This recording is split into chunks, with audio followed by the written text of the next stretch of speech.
Now, writing about a crisis in leadership, Cornel West says that if there's a crisis, it's a symptom of Black distance from a vibrant tradition of resistance, from a vital community bonded by ethical ideals, from a credible sense of political struggle.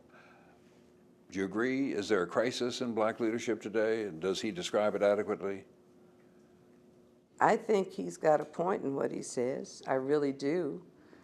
And I guess it goes back to what I've said, I've stated earlier and state often, and that is that I think when we have a generation today that has not been part of a struggle, who's not been afraid, who's not had limited opportunities, not seen people quaking and worried about their lives, the kinds of things that our generation experienced that really make you realize that things are better, but that's not guaranteed for the future, and that we all have to continue to play a role to look out for our legacy to those coming behind us, just as we've benefited from the legacy of those that preceded us.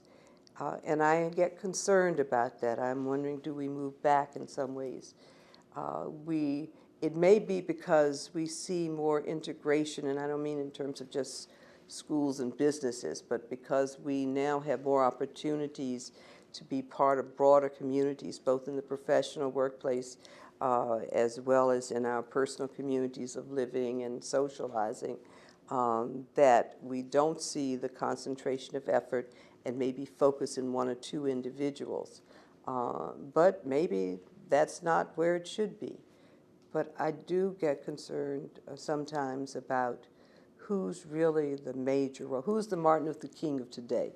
Who is the person who's sort of setting the pace, setting the moral standards, or and defining the battles that we need to keep in mind, because the battles are going to be there.